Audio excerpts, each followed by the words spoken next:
président Trump qu'on ne peut pas mentionner. Hein? Euh, Et là, il nous dit de lire cette lettre de l'archevêque Vigano. Alors, qu'en est-il? Donc, on va y aller ici. Il y a plusieurs versions en français qui ont circulé. Alors, un plan global appelé Great Reset est en cours. Je vous en ai parlé dans ma dernière vidéo, n'est-ce pas? Son architecte est une élite mondiale qui veut soumettre toute l'humanité en imposant des mesures coercitives qui limitent drastiquement les libertés individuelles et celles des populations entières. Dans plusieurs pays, ce plan a déjà été approuvé et financé. Dans d'autres, il est encore à ses débuts. Derrière les dirigeants du monde qui sont les complices et les exécutants de ce projet infernal, il y a des personnes sans scrupules qui financent le Forum économique mondial et l'événement 201 en promouvant leur programme. J'ai sélectionné les paragraphes les plus pertinents. Je mettrai sous la vidéo sur Twitter le lien. Je l'ai retweeté déjà aujourd'hui, mais le lien où est-ce que vous pouvez retrouver ces propos-là. Il continue. Le but du Grand Reset est l'imposition d'une dictature sanitaire. Voilà, ça doit faire pas loin de 7 mois qu'on dit ça à Radio-Québec, visant à imposer des mesures liberticides cachées derrière des promesses tentantes. C'est toujours ça, les mondialistes, des promesses tentantes d'assurer un revenu universel et d'annuler la dette individuelle. Le prix de ces concessions au Fonds monétaire international sera la renonciation à la propriété privée et l'adhésion à un programme de vaccination contre les COVID-19 et les COVID-21 promus par Bill Gates avec la collaboration des principaux groupes pharmaceutiques. COVID-21, juste une parenthèse, COVID-21, vous êtes plusieurs à m'avoir envoyé la vidéo de 2-3 personnes à l'Assemblée nationale qui avaient fait le lapsus de dire COVID-21, COVID-21, COVID-21. Voilà, vous l'avez dans la lettre là, de l'archevêque Vigano. COVID-19 et COVID-21. Il y a probablement une deuxième COVID qui s'en vient, un deuxième virus qui s'en vient pour maintenir... C'est pas l'archevêque, c'est moi qui parle, là, pour maintenir à perpétuité les populations dans un état de soumission. On se bat, là, pour notre avenir.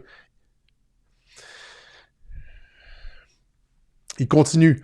Donc, au-delà des énormes intérêts économiques qui motivent les promoteurs du grand reset, de la grande réinitialisation, on pourrait dire, là, l'imposition de la vaccination s'accompagnera de l'exigence d'un passeport sanitaire. On vous en a parlé aussi à Radio-Québec. Et d'une carte d'identité numérique. Paf! On vous en a parlé aussi à Radio-Québec. Avec pour conséquence la recherche des contacts de la population du monde entier. Ceux qui n'accepteront pas ces mesures seront enfermés dans des camps de détention. Comme ceux dont on sait qu'ils commencent à être construits en Ontario. Là. Encore une fois, on a vu plusieurs vidéos circuler sur Internet où est-ce qu'il y a un député qui pose des questions sur les camps de détention et qui n'obtiennent pas de réponse de la part du gouvernement. Ou en résidence surveillée et tous leurs biens seront confisqués. C'est la fin de l'humanité. Le système total de dictature à travers la COVID. Il continue. Monsieur le Président, j'imagine que vous savez déjà que dans certains pays, la grande réinitialisation sera activée entre la fin de cette année et le premier trimestre de 2021. Vous comprenez pourquoi il se fiche des faillites? Il se fiche des faillites, comme j'ai dit dans mon dernier Web Journal, parce qu'ils veulent imposer la réinitialisation économique, le grand reset. Pour eux, toutes les entreprises qui font faillite sont des entreprises qui font faillite sur un vieux modèle. C'est des modèles, c'est des dinosaures, comme j'ai dit. Il y a un reset qui s'en vient qui, selon l'archevêque Vigano, sera activé entre la fin de cette année et le premier trimestre de 2021. À cette fin, d'autres assignations à résidence sont prévues qui seront officiellement justifiées par une supposée deuxième ou troisième vague de la pandémie. Encore une fois, c'est pas ce qu'on entend partout. Là, on a entendu troisième, quatrième vague et en France et au Québec. Tant qu'à y être, là. Non. Ici, troisième vague, le spectre d'une troisième vague. François Legault évoque la possibilité d'une troisième ou d'une quatrième vague au Québec. Noël sous couvre-feu et troisième vague. Les pronostics pessimistes de Del Frécy. Coronavirus, il y aura sans doute une troisième et une quatrième vague Europe 1. Vous comprenez qu'il tape dans le mille, là, l'archevêque. Donc, supposée deuxième et troisième vague de la pandémie. Vous connaissez bien les moyens qui ont été déployés pour semer la panique et légitimer les limitations draconiennes des libertés individuelles, provoquant habilement une crise économique mondiale. Elle est manufacturée, cette crise économique, afin notamment de faire mal à Donald Trump parce qu'il avait la meilleure économie de l'histoire des États-Unis. C'était le Great Comeback, là. Dans les intentions de ces architectes, cette crise servira à rendre irréversible le recours des nations au grand reset, donnant ainsi le coup de grâce à un monde dont ils veulent annuler complètement l'existence. Et on va terminer là-dessus de la sélection de cette lettre. Il n'est pas surprenant que l'ennemi soit furieux d'être découvert. Ben oui, c'est pour ça qu'ils tapent sur Radio-Québec et d'autres là ils font fermer les comptes, certains comptes pro-Trump un peu partout. On invoque la COVID, blablabla. Et parce qu'on les a pointés du doigt, notamment Mike Flynn les a débusqués. Il les a pointés du doigt et là, ils sont découverts, ils ont été mis à nu, ils sont furieux et s'attaquent comme jamais. Il y a personne, je pense qu'il n'y a personne au Québec qui a été attaqué comme moi j'ai attaqué au cours du dernier mois. Jamais aucun, parce qu'on est en train de montrer le plan des mondialistes. Et c'est probablement pas fini les attaques contre moi. OK? Donc, l'ennemi, il n'est pas surprenant que l'ennemi soit furieux d'être découvert juste au moment où il croyait avoir atteint la citadelle qu'il cherche à conquérir sans être dérangé. Il était sur le point d'être capable d'arriver à son nouvel ordre mondial, mais Trump est arrivé comme un chien dans un jeu de quilles. La réaction de l'État profond à ceux qui dénoncent son plan est brisée et incohérente, mais compréhensible, juste au moment où la complicité des grands médias avait réussi à rendre la transition vers un nouvel ordre mondial presque indolore et inaperçu.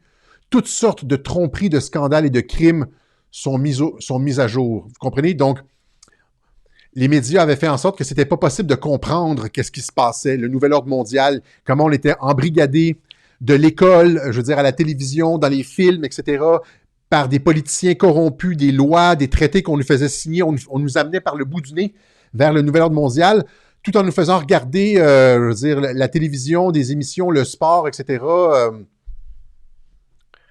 en nous anesthésiant.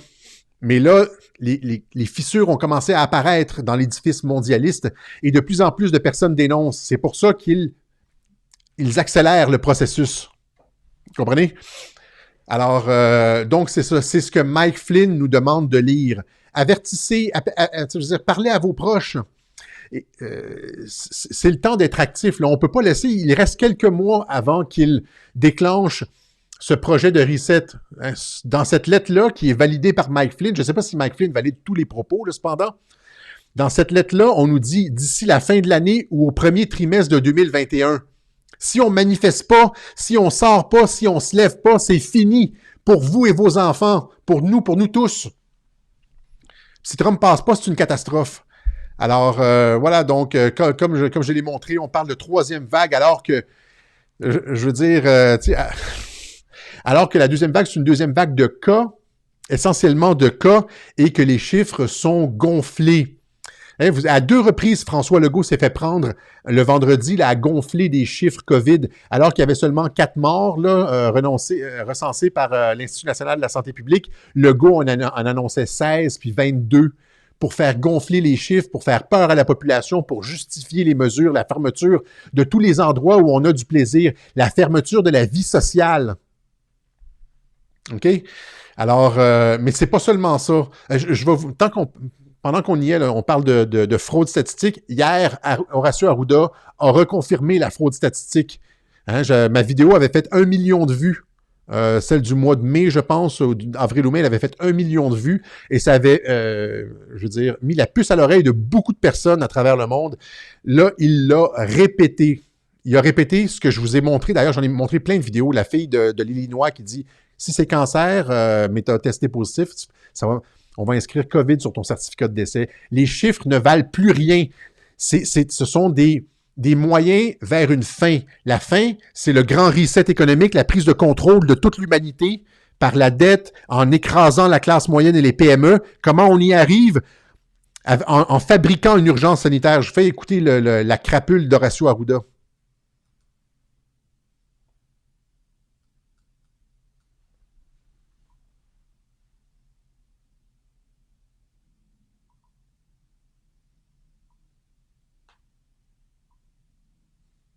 Known that when you want to compare death rates in between countries, in between provinces, even if we have systems of detecting it, you know, the definition of case, some doctors will associate the disease first, as in Quebec, any time somebody, even if they die from a cancer or another disease, if they've got COVID-19, they're going to be counted as COVID-19. Hein? Même s'ils meurent du cancer ou d'une autre maladie, s'ils ont la COVID-19, on va les compter comme COVID-19, même s'ils sont morts du cancer. Ça réveille-tu du monde, ça? Même s'ils sont morts du cancer. That's not necessarily the case everywhere. And even